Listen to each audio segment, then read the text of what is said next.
జగన్మోహన్ రెడ్డి గారిని తిడతం తప్పితే మీరు ఏం చేస్తున్నారు?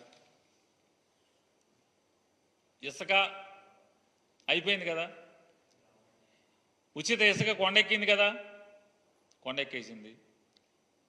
తల్లికి వందనం కింద మీద అవుతున్నారు కదా, ఒక కాగితం ఇచ్చారు, దాన్ని పేక పట్టుకుంటేనేమో అబ్బాయి తూచి అది కాదు ఇది కాదు ఇది కాదు అన్నారు. ఏది కాదు? కాబట్టి ఇవన్నీ ఆయన ఇది మళ్ళీ సర్కస్ గవర్నమెంట్. ఇది ఎంత సర్కస్ గవర్నమెంట్ అంటే ఆర్టీసీ ఏమో ఒక మంత్రి చూస్తాడు, ఆర్టీసీ ఒక మంత్రి చూస్తాడు, అతను ఆర్టీసీ గురించి మాట్లాడడం. ఇంకొక మంత్రి ఉన్నాడు, ఆయన ఏమో ఆర్టీసీ గురించి ట్వీట్ చేస్తాడు. ఆగస్టు 15 నుంచి ఆర్టీసీ ఉచితం అంటాడు. ముఖ్యమంత్రి కానీ రవాణా శాఖ మంత్రి కానీ ఉండదు అంటే ఇది ఒక కంగారు గవర్నమెంట్. ఎవడెవడు ఏం చేస్తున్నాడో ఎవడికి ఏంటో అర్థం కాని పరిస్థితి, ఎవరి శాఖ ఏంటో తెలీదు. అట్లాగే జగన్మోహన్ రెడ్డి గారి ప్రభుత్వం అసైన్మెంట్ ల్యాండ్లని ఫ్రీ హోల్డ్ పేరుతో దోచుకున్నారు, 1000 ఎకరాలు దళితుల భూములు దోచుకున్నారని చెప్పి చంద్రబాబు నాయుడు గారు ఒక బురదేశే కార్యక్రమాన్ని, విషం చిమ్మే కార్యక్రమాన్ని నిన్న తెరలు తీశాడు ఆయన. నేను చంద్రబాబు నాయుడు గారిని ఛాలెంజ్ చేస్తాను. నీ గవర్నమెంట్ నీ చేతిలో ఉంది చంద్రబాబు నాయుడు గారు. ఎవరి పేరు మేంచి ఎవరి పేరు మీదకి ఆ ఫీల్డ్ ఫ్రీ హోల్డ్ ల్యాండ్ బదిలీ అయింది?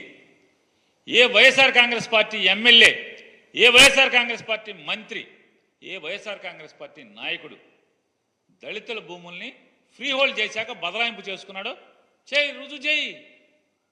నీకు చేతనైతే, నీలో నిజాయితీ ఉంటే, చంద్రబాబు నాయుడు గారు మీలో నిజాయితీ ఉంటే, మీలో చిత్తశుద్ధి ఉంటే, నిజంగా నువ్వు 40 ఏళ్ల ఇండస్ట్రీ 14 ఏళ్ల అనుభవం ఉన్నాడైతే, జగన్మోహన్ రెడ్డి గారు ఏదైతే దళితులకి 20 సంవత్సరాల భయపడి ఎవరైతే అనుభవిస్తున్నారో ప్రభుత్వ భూమిని అసైన్మెంట్ ద్వారా ఆ వంశీకులకి లేకపోతే వారి వారసులకి ఆ భూమిని సొంత ఆస్తిగా చేసినటువంటి జీవో ప్రకారం ఆ భూమి ఎక్కడైనా ఎవరి పేరు మీదైనా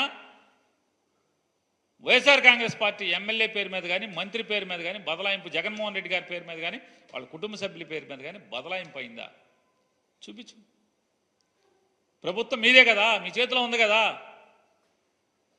ఈ తప్పుడు మాటలు ఎందుకు చంద్రబాబు నాయుడు గారు? అసత్యాలు ఎందుకు? చెప్పాలి కదా. కేవలం బట్ట కాల్చి మొహం మీద వేయటం తప్పితే, ఎన్నికల ముందు ఏ రకంగా అయితే విషం చిమ్మారో అదే విషం చిమ్మే కార్యక్రమాన్ని ఇంకా కొనసాగింపు తప్పితే.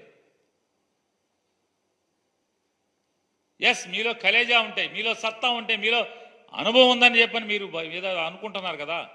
మీ అనుభవం ఉందే నిజమైతే ఈ సమాజం ముందు పెట్టండి.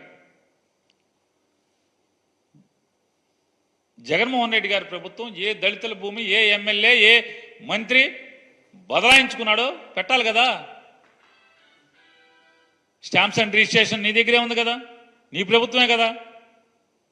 రెవెన్యూ డిపార్ట్మెంట్ కూడా మీ ప్రభుత్వమే కదా. ఎందుకు చేయలేకపోతున్నారు?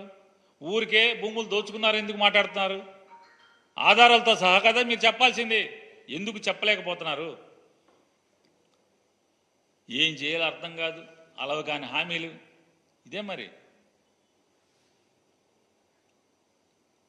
5-10 కుర్రాడితో పోటీ పడి ఆ కుర్రాడిని నాశనం చేయటం కోసం విషం చిమ్మి దుష్ప్రచారం చేసి జనం మెదడులోకి విషాన్ని ఎక్కించి